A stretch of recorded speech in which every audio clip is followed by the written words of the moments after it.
কয়েকটা ব্যাপার বলা দরকার। রাজনীতি শুধুমাত্র শিক্ষার্থীদের মধ্যে থাকে না। আসলে আমরা ছাত্র সংগঠন সব আমরা রিফর্ম হয়ে গেলাম, কিন্তু শিক্ষকরা আল্লাহর রহমতে রাজনীতি চালায়। বিশ্ববিদ্যালয়ে কখনোই সঠিক রাজনীতি আর ফিরবে না। কেন জানেন? ঢাকা বিশ্ববিদ্যালয়ে দেখবেন কিছু কমিটি হয়, এই কমিটি ওই কমিটি এই কমিটি বিভিন্ন কমিটি হয়। কমিটিতে চান্স পায় কারা? যারা ওই যে নির্দিষ্ট ওই যে অ্যাপয়েন্টেড লোকজনের দল মেনটেন করবে। আপনি তো কমিটিতে চান্স পাবেন না। আপনি কমিটিতে চান্স পাবেন, কমিটির মিটিং হবে, বিভিন্ন বাজেট পাবেন, আপনি উপকৃত হবেন, আপনার আয় ইনকাম বাড়বে, আপনি বিভিন্ন জায়গায় প্রমোশন পাবেন। আপনি প্রফেসর কেমনে হবেন বা অ্যাসোসিয়েট প্রফেসর, প্রমোশনটা যদি পলিটিক্যালি নির্ভর করে, অথবা আপনি একটা কমিটিতে চান্স পাবেন কিনা সেটাও আপনি কোন দল করেন সেটার উপর নির্ভর করে, অথবা আপনি প্রভোস্ট হবেন কিনা, আপনি হাউস সিটার হবেন কিনা, আপনি ডিভিনিং ক্লাবে কনভেনর হইতে পারবেন কিনা, আপনি ছোট্ট একটা জায়গায় মানে একটা প্রোগ্রাম অ্যারেঞ্জ করার জন্য কোঅর্ডিনেটর হতে পারবেন কিনা। শিক্ষকদের জন্য এই মিনিমাম নিয়োগে যদি পলিটিক্স নির্ভর করে, তাহলে সেই শিক্ষক ওই ছাত্র সংগঠন, ক্ষমতাসীন দলের লেজুরভিত্তি সংগঠন যেটা বলবে তাকে সিট দিতে বাধ্য হয়ে যায়। তখন সে বলে, বাবা আসো, তোমরা যা বলবা সিট দিব, তুই মারামারি করার সমস্যা নাই।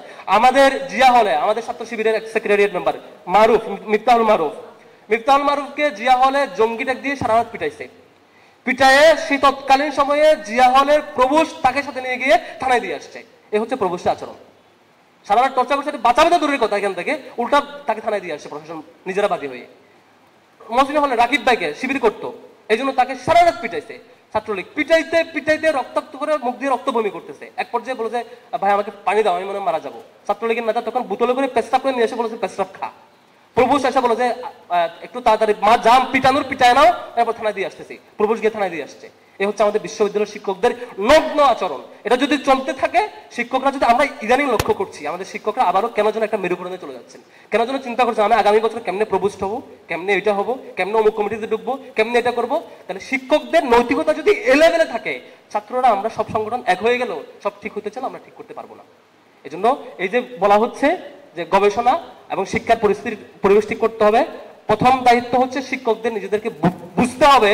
আপনি প্রফেসর হয়েছেন, আপনি অ্যাসোসিয়েট প্রফেসর হয়েছেন, বিশ্ববিদ্যালয়ের শিক্ষক হয়েছেন, এরপর আপনার রিজিক নিয়ে টেনশন করা উচিত না। আপনার সৎ হওয়া উচিত, আপনার জন্য অন্য কারো ক্ষতি করা উচিত না, কারো জীবনের ক্ষতি করা উচিত না।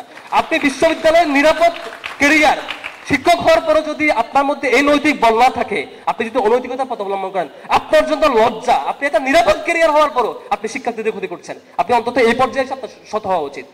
শিক্ষকেরা সৎ হইলে তারপরে শিক্ষার্থীরা, আমরা যারা ছাত্র সংগঠনগুলো করি, আমাদের দায়িত্ব হচ্ছে প্রথমত নিজেদের ইন্টারনাল চেঞ্জ, দ্বিতীয় অন্যদের প্রতি সহনশীল আচরণ, ভালো অ্যাপ্রোচ, থার্ড হচ্ছে যারা রাজনীতি করতে চাইবেন না তাদের প্রতি রেসপেক্টফুল বিহেভিয়ার, তাদেরকে নিয়ে কোনো কমেন্ট না করা, তাদেরকে তার স্পেসটা ছেড়ে দেওয়া, বরং তাকে বেনিফিটেড করতে পারার সে অ্যাপ্রোচ থাকা। সর্বসাধারণ আমরা চেষ্টা করলে সুন্দর পৃথিবীটা গড়তে পারবো।